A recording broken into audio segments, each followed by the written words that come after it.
Assalamualaikum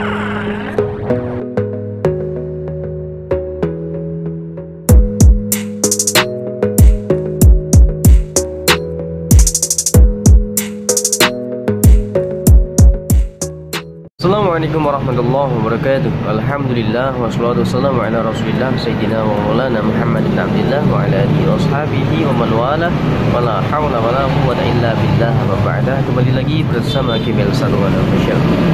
Jadi untuk kesempatan kali ini saya mau mengisahkan seseorang pemuda yang diuji dengan keimanannya dengan seorang wanita yang sangatlah cantik. Oke, kita mulai dari sini.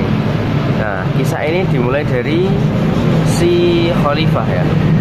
Khalifah raja pada masa itu sangat menyayangi dengan pemuda yang amatlah soleh ya. Anak muda yang amat soleh, dirinya itu sangat rajin beribadah, sehingga membuat si khalifah itu sangat sayang kepada sang pemuda tersebut. Nah, karena rasa sayang tersebut akhirnya menjadikan para menteri-menteri kerajaan tersebut ya, para menterinya itu menjadi rasanya iri. Kenapa sih dia terlalu dekat dengan si raja, dengan kita si menteri tidak pernah diberikan kasih sayang seperti itu. Dan akhirnya mereka membuat strategi bagaimana supaya si raja itu membenci anak soleh tersebut. Dan akhirnya si menteri-menteri tersebut, para menteri itu mencari gadis di desa di antara mereka yang paling cantik. Dan akhirnya ditemukanlah seorang wanita perawan yang sangatlah cantik, putih, dan pokoknya semok lah bahasa-bahasanya seperti itu. Dan akhirnya wanita tersebut dikasih imbalan sekian banyak imbalan supaya dirinya mau menggoda orang soleh tersebut. Awalnya dia nggak mau, tapi karena banyaknya imbalannya akhirnya si wanita tersebut mau. Dan suatu ketika si orang soleh tersebut kan sedang di rumah. Lalu wanita tersebut ya mulai menggoda. Awalnya itu ditotok, assalamualaikum lah, gitulah bahasa enaknya. Setelah ditotok terus dibuka, dirinya itu si wanita ngomong, saya ini sebenarnya itu musafir. Nah, saya kehabisan bekal dan saya rasanya pokoknya gimana lah, lemes atau gimana kalau saya meneruskan perjalanan yang dikhawatirkan nanti aku tidak malah gabruk di jalan. Kalau aku mau masuk ke dalam boleh apa tidak, seperti itu. Si pemuda berpikir gini, kalau aku biarkan ini wanita nanti bahaya, tidak malah di jalan dirampok atau diapakan, bahaya. Tapi kalau dimasukkan nanti bahaya, nantinya aku malah difitnah sama orang-orang di sekitarku. Nah, dengan pertimbangan yang sangat banyak, pemuda itu sangatlah bingung, sangatlah bimbang bagaimana keputusan yang akan diputuskan. Dan akhirnya ya mau gimana lagi, itu wanita dimasukkanlah ke dalam. Nah, setelah wanita tersebut masuk ke dalam, bajunya itu semua dicopot sama wanita tersebut. Bajunya dicopot semuanya tanpa ada sebenang kain pun yang menempel pada tubuh wanita tersebut. Nah, lalu si wanita itu merayu si pemuda, astagfirullahaladzim, apa yang kau lakukan? Jangan dekati aku, tolong. Nah, pokoknya jangan, bagaimana caranya itu dikarenakan si wanita kan sudah mendapat imbalan ya, pokoknya harus bisa berhasil seperti itu.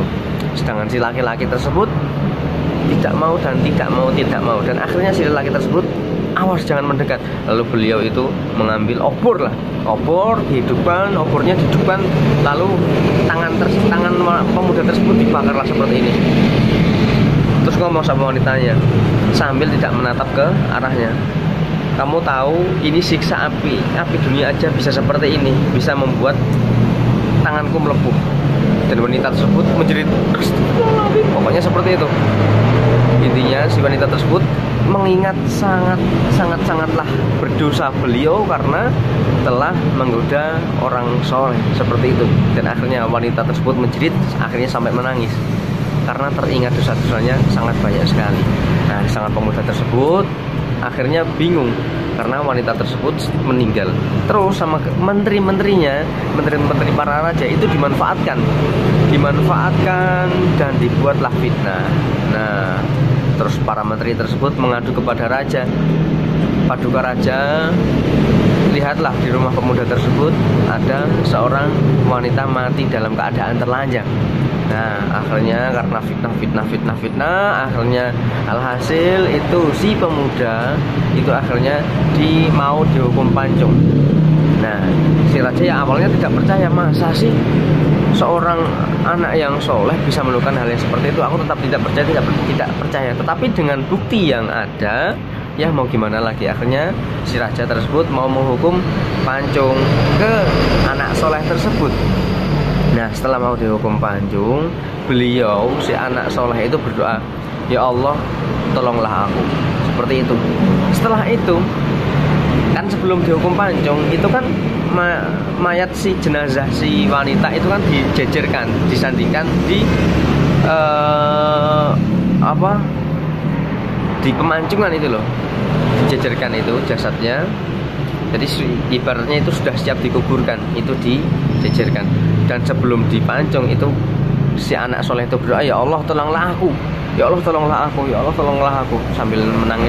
Akhirnya Allah menolongnya. Lalu tiba-tiba wanita tersebut bangun dan mengucapkan apa yang sebenarnya terjadi.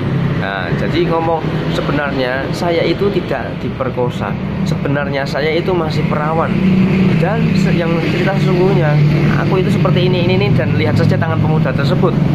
Kalau tangan pemuda itu kok kebakar, berarti kisah ini benar adanya apa yang diucapkan oleh pemuda tersebut. Lalu tiba-tiba wanita tersebut meninggal lagi.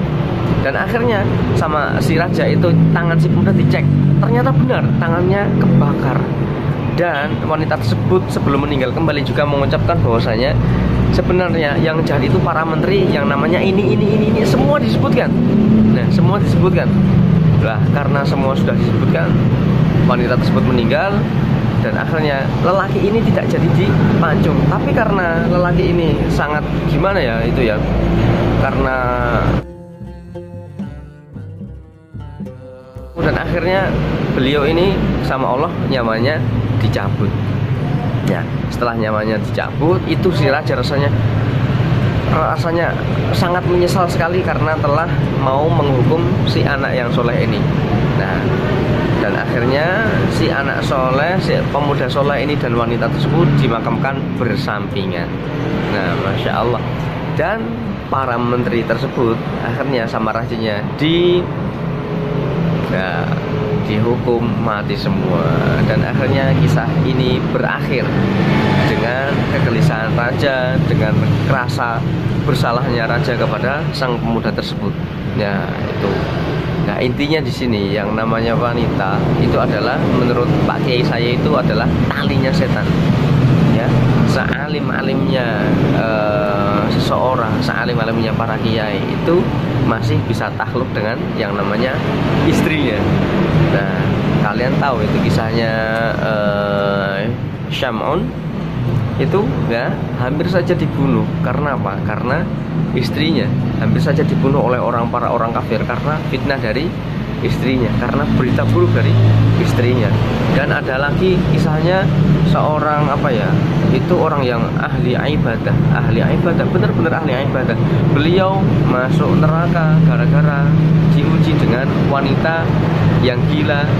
Dirinya itu memberikan obat kepadanya supaya dirinya sembuh, tapi lama-lama ini terpancing cinta karena di antara lelaki dan perempuan itu ada seekor iblis. Nah, iblis tersebut menggoda, dan akhirnya si lelaki ini juga masuk neraka gara-gara si perempuan yang seperti itu. Makanya hati-hatilah dengan godaan para wanita-wanita apalagi di zaman akhir ini, karena sangat menggoda sekali kepada kita semua supaya kita itu bahasa enaknya itu cara cepat kita untuk masuk ke neraka. Nah, semoga kita semua terselamatkan dari fitnah zaman akhir ini. Semoga kita semua diberikan hidayah. Semoga kita kelak di akhir hidup kita diberikan bisa mengucapkan lafaz la ilaha illallah Muhammadur Rasulullah. Dan semoga kita semua kelak dimasukkan surga bersama-sama para nabi kita. Semoga kita diberikan keselamatan fid dini wa dunya wa hatta al akhirah. Allahumma amin ya rabbal alamin. Sebelumnya jangan lupa lupa untuk selalu dukung channel ini supaya saya selalu membuat video-video menarik yang manfaat lainnya. Oke, jangan lupa untuk sebelumnya untuk klik tombol like, comment, share, dan subscribe. Oke, assalamualaikum warahmatullahi wabarakatuh.